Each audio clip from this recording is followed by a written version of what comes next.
ఈరోజు శాసన మండలిలో వైకాపా సభ్యులు చేసిన అపచారం రాష్ట్ర ప్రజానీకం, తెలుగు ప్రజానీకం అందరూ కూడా చూశారు.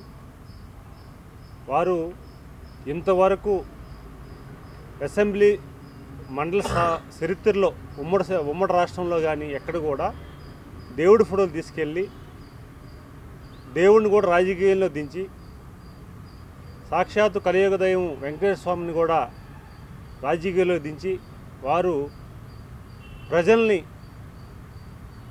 భక్తుల్ని తప్పుదోవ పట్టించే విధంగా వ్యవహరించారు.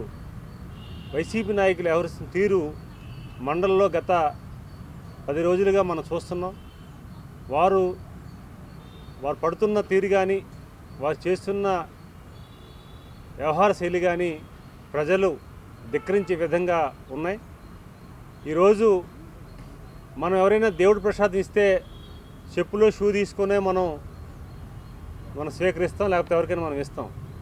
కానీ స్వామివారు ప్రతిని పట్టుకొని వారు షూతో, చెప్పులతో ఊరేగింపుగా వచ్చి మండలంలో నిల్చొని అక్కడ నిరసన కార్యక్రమం చేయడం ఒక అపచారం అయితే, తర్వాత వాకట్ చేసిన సందర్భాల్లో ఆ ఫొటోస్ని కూడా అక్కడే పడేసి, ఎందుకంటే వాళ్ళ నాయకుడికి కూడా మనం చూసాం, ఆ నాయకుడు జగన్మోహన్ రెడ్డి కూడా ప్రసాదం ఇస్తే టిష్యూ పేపర్లో పడేయడం, లేకపోతే అక్షంతాలు వేద పండితులు ఆశీర్వదిస్తే టిష్యూ పేపర్ తిట్లాగా మనం చేయడం, ఇది ఒక వారికి వారసత్వం వచ్చిందని బహుశా.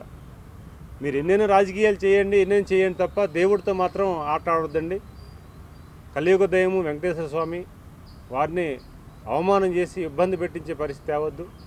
ఈరోజు ఎంతోమంది మన రాష్ట్ర ప్రజానీకంతో పాటు దేశ విదేశాలున్న ప్రజానీకం అవ్వచ్చు, విదేశాలున్న ప్రజానీకం అవ్వచ్చు, స్వామివారిని ఆరాధించిన కోట్లాది మంది ప్రజానీకాన్ని, భక్తుల్ని మీరు ఈరోజు అవమానం చేసినట్లుగానేది తెలుసుకోవాల్సిన అవసరం ఉంది.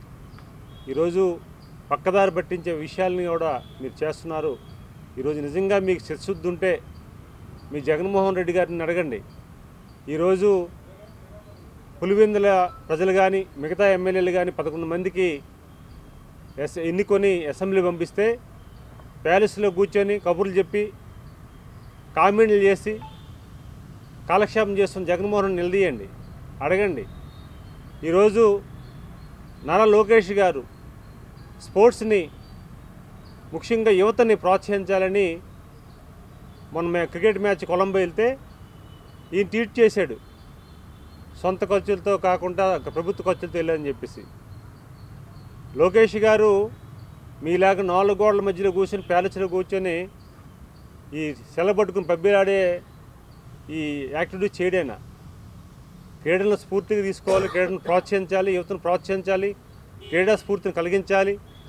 భారతదేశం తరపున మన భారతీయులు క్రికెటర్స్ ఆడుతున్నారు కనుక, ఎవరితో ఆడుతున్నారు, పాకిస్తాన్ క్రీడాకారులతో ఆడుతున్నారు కనుక ఒక ప్రోత్సాహాన్ని ఇవ్వాలన్న ఉద్దేశంతో వారు సొంత ఖర్చుతో సొంత ప్లేట్ టికెట్ తీసుకున్న వారు వెళ్తే అది కూడా బురద జల్లే కార్యక్రమాన్ని చేశారు. దాన్ని కూడా నేను ప్రెస్ మీట్లో ప్రస్తావన చేస్తున్నాను. మహానుభావుడు టీవీల్లో చూడొచ్చు కదా, అక్కడికి ఎందుకు వెళ్ళాలండి?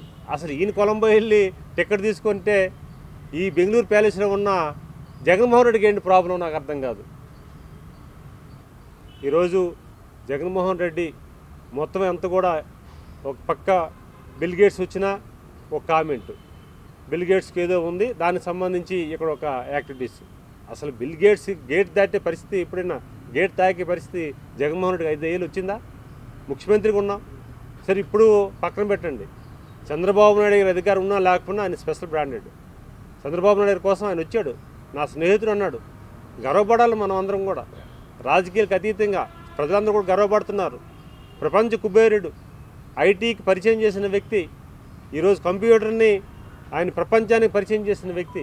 అలాంటి వ్యక్తి రాష్ట్రంకి వస్తే ఆయన మీద కామెంట్లు, ఆయన మీద మీ సోషల్ మీడియాలో, మీ మీడియాలో తప్పుడు ప్రసారాలు, ఏం వెళ్తుంది మెసేజ్? అందుకు జగన్మోహన్ రెడ్డిని ఇది తెలుసుకోవాల్సిన అవసరం ఉంది. 5 సంవత్సరాలు ఎలాగ రాష్ట్రాన్ని పూర్తిగా అంధకారంలో పెట్టావు, ఇబ్బంది పెట్టించావు, వ్యవస్థలంతా నాశనం చేసావు. దాన్ని చక్కబెట్టుకున్న ముఖ్యమంత్రి గారికి, వారికున్న పరపతికి, వారికున్న గౌరవానికి, వారికున్న స్ట్రెంత్కి ఈరోజు దేశ విదేశాల నుంచి అంతా కూడా ప్రముఖులు వచ్చి ఆయన స్వాగతించి ఆయన గౌరవిస్తుంటే ఈరోజు దాన్ని చూసి వారవలేక తప్పుడు ప్రసారం చేస్తున్న విషయాలు కూడా మీ ద్వారా తెలియజేసుకుంటున్నాను. థ్యాంక్ యూ అండి. జై హింద్.